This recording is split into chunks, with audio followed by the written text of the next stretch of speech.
नमस्कार मंडळी, नवीन एका इंटरेस्टिंग व्हिडिओमध्ये सर्वांचं मनापासून स्वागत आहे. तर महाराष्ट्रातील संजय गांधी निराधार अनुदान योजनेच्या लाभार्थ्यांसाठी दिव्यांग अनुदान योजना असेल, विधवा पेन्शन योजनेचे लाभार्थी असतील, ज्येष्ठ नागरिक असतील, श्रावणबाल योजनेचे लाभार्थी असतील, या सर्व लाभार्थ्यांच्या माध्यमातून एकच प्रश्न आहे की सर, लाडकी बहीण योजनेचे पैसे वाटप केले, मग संजय गांधी निराधार अनुदान योजनेचे पैसे वाटप का केलेले नाहीत?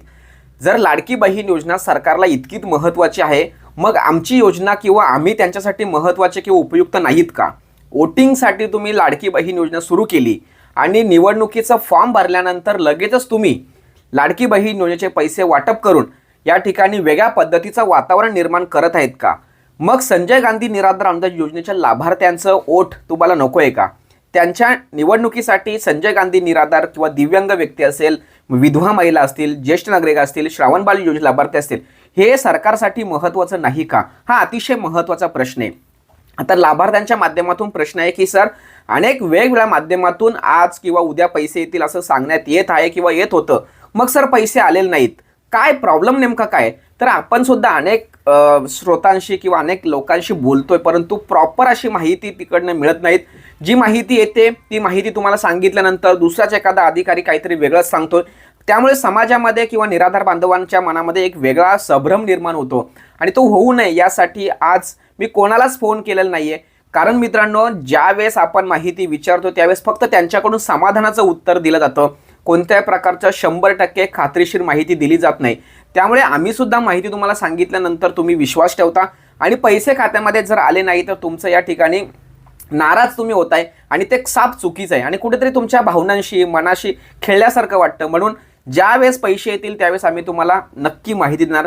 आता लाडकी बहीण योजनेची जे काही हप्ता वाटप झाला, तर त्या लाडकी बहीण योजनेच्या हप्त्याच्या संदर्भात राज्य सरकारच्या माध्यमातून या अगोदर शासन निर्णय जाहीर केला होता, परंतु संजय गांधी निराधार अनुदान योजनेच्या किंवा दिव्यांग अनुदान योजनेच्या लाभार्थ्यांसाठी जो शासन निर्णय येणं अपेक्षित होतं, तो शासन निर्णय सुद्धा अद्याप आलेला नाहीत. मग शासन निर्णय न येता हे पैसे वाटप होणार का, किंवा आम्हाला आणखी शासन निर्णयाची वाट बघावी लागणार का? हा अतिशय महत्त्वाचा प्रश्न आहे.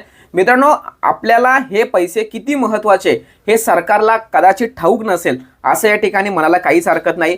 जर तुम्ही लाडकी बहीण योजनेचे पैसे वाटप करताय, मग संजय गांधी निराधार अनुदान योजनेचे पैसे वाटप का करत नाहीत? आणि जर समजा तुमच्या काही अडचणी असतील, आता आधार कार्डची थोडासा प्रॉब्लेम होता असं सांगण्यात येत होतं, मग लाडकी बहीण योजनेचे पैसे तुम्ही आधार रिलेटेड पैसे खात्यात टाकले, मग संजय गांधी निराधार अनुदान योजनेचे पैसे का टाकत नाहीत? 1.9चा वापर करून तुम्ही जे पोर्टल आहे ते वापरत का नाहीयेत?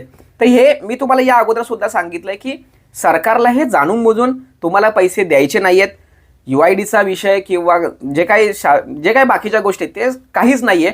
सरकारने मनात जर आणले तर आत्ता या क्षणी सुद्धा पैसे तुम्हाला देऊ शकतात. पण सरकार हे जाणून बुजून करते का? तर सरकारला लाडकी बहीण महत्त्वाची आहे, तुम्ही महत्त्वाचे नाही असं या ठिकाणी म्हणायला काहीच हरकत नाही.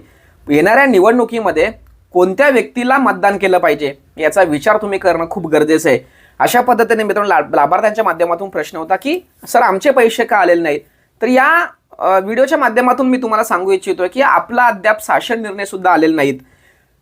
मंत्रालयाचे काही अधिकाऱ्यांनी असं म्हटलं होतं की शासन निर्णयाची गरज नाही, आम्ही डायरेक्ट सुद्धा पैसे देणार. हे चुकीच्या पद्धतीची माहिती समोर आले का असं म्हणायला काहीच हरकत नाहीये. कारण शासन निर्णय आल्याशिवाय पैसे वाटप होत नाही, अशा पद्धतीचा आत्तापर्यंत या योजनेचा इतिहास आहे.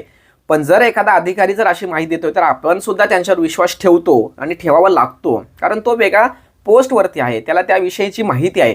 परंतु अद्याप सुद्धा शासन निर्णय आलेला नाही, मग आणखी हे पैसे उशिरा मिळतील का? हा अतिशय महत्त्वाचा प्रश्न आहे, लक्षात ठेवा. त्यामुळे हे लवकरात लवकर पैसे लाभार्थ्यांच्या खात्यामध्ये द्यावं अशी या ठिकाणी इच्छा करतोय. राज्य सरकारने या वर्षाचा शेवट हा निराधार बांधवांच्या बाबतीमध्ये गोड केलेला नाहीत. निदान सरकारला अशी बुद्धी येवो की येणारा वर्ष हा गोड व्हावा, येणारा वर्षाचा पहिला दिवस हा गोड व्हावा किंवा दुसरा दिवस तरी गोड करा, असं या ठिकाणी सरकारला बुद्धी सुचव आणि निराधार बांधवांचे पैसे त्यांच्या खात्यामध्ये लवकरात लवकर द्यावं असं या ठिकाणी मागणी करतोय. आणि आज 31 आहे, उद्या 1 जानेवारी नवीन वर्ष सुरू होतोय. नवीन वर्ष, नवीन विचार आणि नवीन उमेदीने आपण जगूया असं या ठिकाणी म्हणायला काहीच हरकत नाहीये. सर्वांना नवीन वर्षाच्या खूप खूप शुभेच्छा देऊन या ठिकाणी थांबतोय. ज्या दिवशी ज्यावेळी हप्त्यासंदर्भात अधिकृत माहिती येईल त्यावेळेस नक्की तुमच्यासमोर ठेवलं जाणार. तोपर्यंत आपल्या चॅनलला सबस्क्राईब करा. भेटूया पुढील व्हिडिओसह. तोपर्यंत धन्यवाद. जय हिंद, जय महाराष्ट्र.